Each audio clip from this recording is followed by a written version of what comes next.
Yang pertama kita melihat di ayat yang ke-12 sampai ayat yang ke-13. Di situ dikatakan, ada datang juga pemungut-pemungut cukai untuk dibaptis dan mereka bertanya kepadanya, "Guru, apakah yang harus kami perbuat?" Jawabnya, "Jangan menagih banyak daripada yang telah kamu tentukan." Nah, Bapak Ibu, di sini yang pertama Yohanes berkata kepada pemungut cukai agar mereka tidak menagih lebih banyak dari apa yang sudah ditentukan. Jangan menagih lebih banyak dari apa yang telah ditentukan bagimu. Dengan kata lain, itu berarti Yohanes mengatakan agar kita tidak melakukan korupsi. Kita tidak melakukan apa yang tidak sesuai dengan peraturan. Nah, pemungut cukai itu adalah orang-orang yang dipakai pemerintah Romawi pada saat itu untuk memungut cukai dari masyarakat. Dan pemungut cukai ini biasanya menagih cukai dari masyarakat itu melebihi dari yang telah ditentukan. Nah, hal inilah yang menyebabkan pekerjaan pemungut cukai pada masa itu sangat dibenci oleh masyarakat, oleh orang najis atau bahkan pengkhianat bangsa. Nah, menjadi pemungut cukai atau tugas pajak ini tidaklah salah, tetapi menagih lebih banyak dari apa yang sudah ditentukan itu adalah dosa besar. Terlebih lagi kalau uangnya dikorupsi untuk diri sendiri. Nah, hal ini menjadi relevan melihat kondisi negara kita saat ini.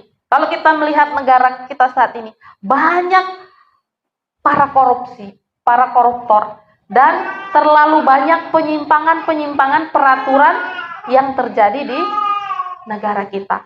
Nah, yang kedua yang menurut saya perlu untuk menjadi perhatian kita yaitu prajurit-prajurit.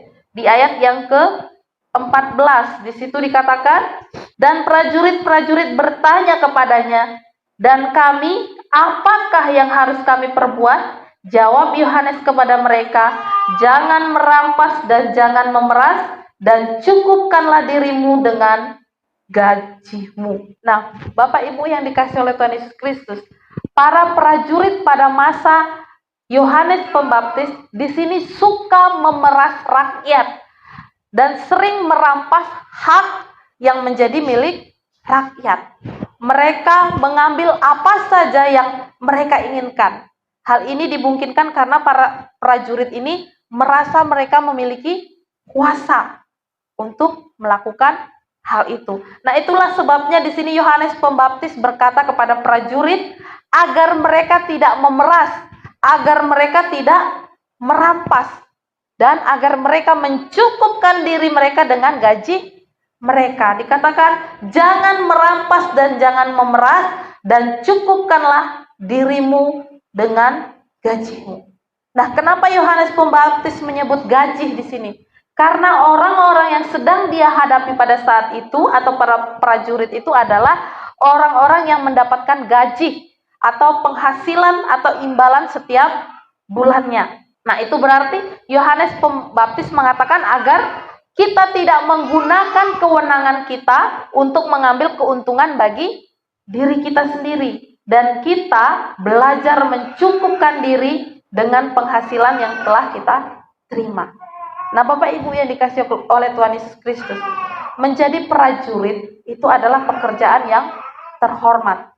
Tetapi menyalahgunakan kekuasaan untuk kepentingan diri sendiri adalah perbuatan dosa. Pertanyaannya, mengapa kita harus belajar mencukupkan diri dengan gaji atau penghasilan kita?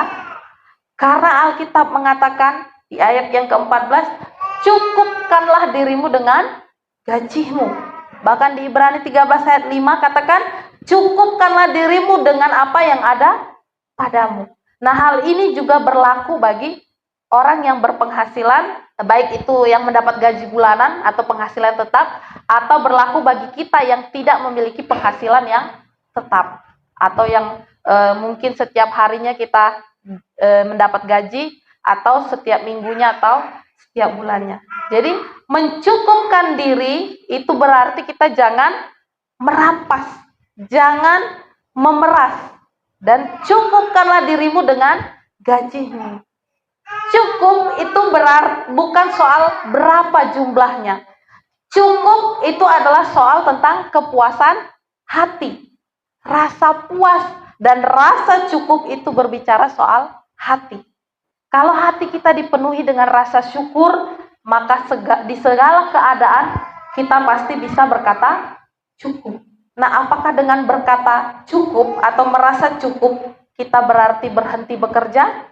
Atau kita tidak perlu lagi bekerja? Cukup bukan berarti bahwa kita berhenti bekerja atau tidak bekerja, atau kita berhenti dari usaha yang kita tekuni selama ini.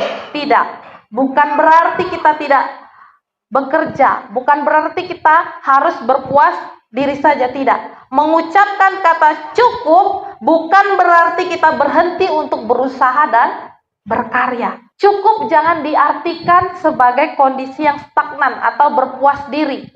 Tetapi mengucapkan kata cukup itu membuat kita melihat apa yang telah kita terima, bukan apa yang belum kita dapatkan atau kita miliki. Kita akan senantiasa merasa cukup dengan apa yang kita miliki dan kita dapatkan dengan kerja keras dan usaha kita, bukan dengan apa yang belum kita miliki dan kita dapat. Mensyukuri apa yang ada dan bukan bersyukur tentang apa yang belum ada. Itulah rasa cukup.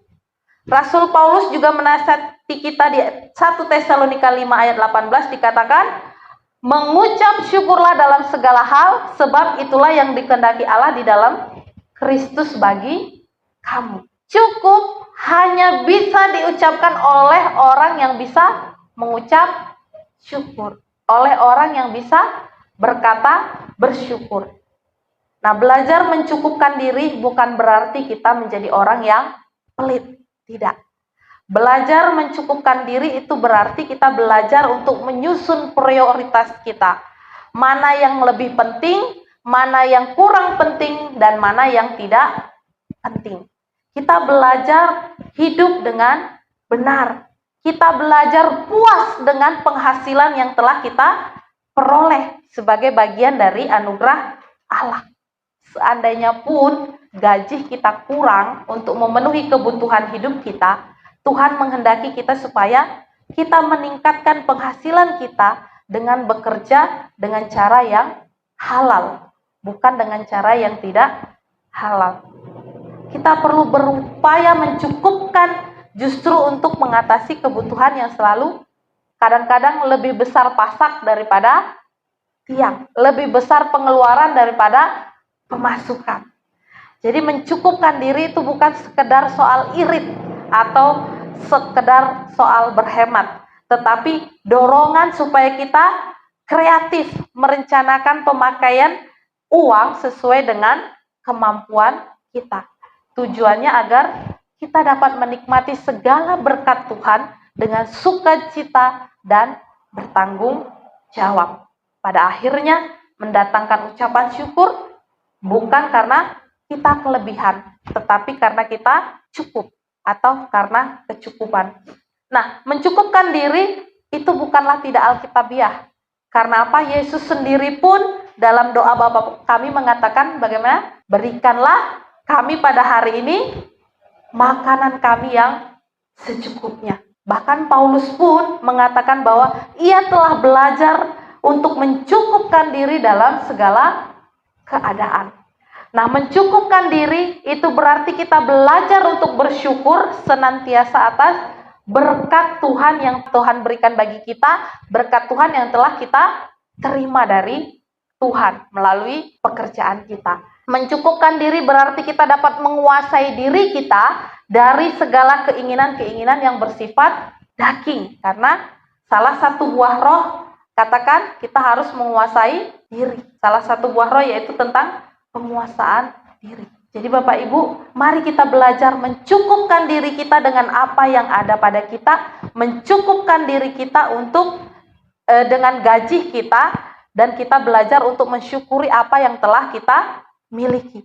Karena masih banyak orang-orang yang kurang beruntung kehidupannya dibandingkan dengan kita. Percayalah, Tuhan pasti akan memberikan lebih dari apa yang kita doakan, lebih dari apa yang kita pikirkan. Karena Karena Bapa kita adalah Bapa yang baik. Bapa yang sangat mengerti segala keadaan kita. Bapa yang sangat mengerti segala kebutuhan kita. Belajar berkata cukup dengan selalu mengucap syukur untuk apa yang telah kita miliki. Maka sukacita, damai sejahtera, kebahagiaan itu akan melingkupi kehidupan kita. Amin. Mari kita bersatu dalam doa.